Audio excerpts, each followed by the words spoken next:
What is up, obscure mic people? It's Bark coming back at you again with a oddball handheld dynamic microphone. Never have I ever reviewed a Stagg, I don't believe. And Stagg apparently gets you playing. With what? So this is the Sdmp15. You down with Sdmp15? Yeah, you know me. $10 on Amazon. It looked the part. Like, it looks like a pretty nice microphone. For $10, I guess I shouldn't expect a lot. We're on the Sdmp15, which is kind of the standard to any handheld dynamic that comes in, just because it's the tried and true. Honestly, if I had my way, I'd pull out the old Nexodyne from Shure. Go check out the Nexodyne 8C video. That thing's stellar, but it's also $299, so, you know. Budget is 100 or less, and definitely 10. Let's check it out. All right, so everything comes in a box with a nice sleeve. So they didn't cheap out completely on this thing. Here's some of the shaky specs here. Then we got a white box. We open that up, and for $10, we do get a very cheap, like extremely cheap, XLR to 1/4 inch cable. That's a dead giveaway of what a dynamic microphone is going to be most of the time. Ignore that. Ignore that. Then we've got the microphone itself. It looks nice, but guess what? 'Tis plastic. Plastic from almost head to toe. It does have an on-off switch. Again, kind of welcome at $10. It does feel pretty cheap, but again, we're talking $10 here. You can take the grill off. It does have a really run-of-the-mill looking cheap basic capsule. That doesn't mean anything yet, though, either. The Stagg branding comes off. That's also plastic. So let's throw this plastic microphone on. Well, we're not going to throw it on the mount. Let's throw it in my hand because we definitely want some handling noise on that. And see what we got here for $10. And this is the Sdmp15 from Stagg.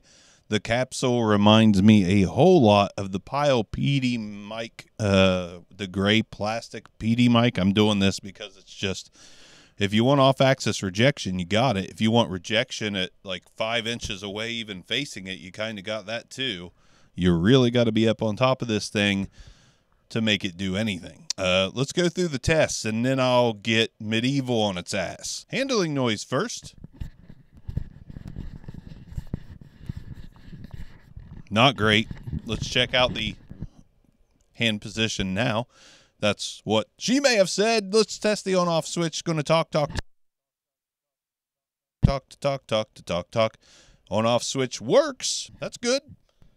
I hate this thing. When you get right on top of it, this is what it sounds like. So if you're right on top of it, you can get some sound out of it. That's great. I expect the off-axis to be fantastic in a moment. But we got to do plosives. You can't get sound out. You cannot. How crazy is that? You can't get sound out of this unless you get really close. That's what the Pyle PD mic, man. Peter Piper picked a peck of pickled pineapple pizza. Peter Piper picked a peck of pickled pineapple pizza. Don't buy this microphone. Just don't. Talking into the front of it, I'm going to get real close so you can actually hear me talking into the front of it. Now I'm going to go 90 degrees off-axis rejection, which is really good, but it's really good on-axis. 180 degrees, 90 degrees, and back around to the front.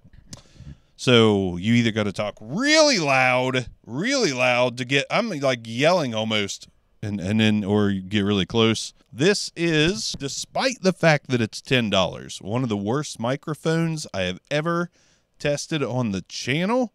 It's right up there. Hold on. You know what? I got one. Never has anyone been excited to break out their PD Mic 1 from Pyle, but yet here I am, pumped. Truly debatable on which one is worse. I actually think the Pyle is worse than the Stagg. I'm on the Pyle now. I'm gonna have to crank the gain a little bit there. There we go. This thing is maybe it's not worse. I don't know. Here's the Pyle PD Mic 1, the only true competitor to the Stagg Sdmp15 or whatever the hell it's called. I might like the Pyle better. That's how bad this is. But this kind of suffers from the same thing. You got to really get close to really get any sound out of it. Light as a feather. Oh, have I done a review on this? I think I have. I'm not 100% sure. It's kind of like cool looking, and it does output sound, but my God, these things are as cheap as it gets. Now I want to see the capsule. Aha, looks strikingly familiar, does it not? Got that long stem and that cheap. That's the same, dude. That is real darn close to the same exact capsule, if not the same capsule. So listen, I know that there's going to be people out there that are going to say, but Bark, it's only $10 and it works. It outputs sound. What more do you want? Like, I want more. That's it. I want more. I can get a used mic for $10, a metal dynamic that sounds, you know, at least okay from 4 or 5 inches away. So I want more. This is a 1. It's garbage. It's not the worst of the worst, because I think maybe the pile still has it licked for the worst of the worst, or maybe there's worse than this. I can't remember off the top of my head, but it's bad. And I know Stagg has other mics, and I assume they're metal from here because there's a lot of different ones, and they look okay, but this looked okay. And this is normally more than $10. It's normally like $20. It was on sale. Could you imagine paying $20 for this? Someone out there is going to say yes. Someone out there is going to be like, you're just hating. I am a lot. I hate it a lot. Mies hates it. Whew. More than Jar Jar. All right. This one's out of here. Yeah, there we go. I got sound out of it now. I might just throw both of these up on the used marketplace for like $8.99 just to make a kid happy, because it ain't making me happy. Obscure Mics. Peace out.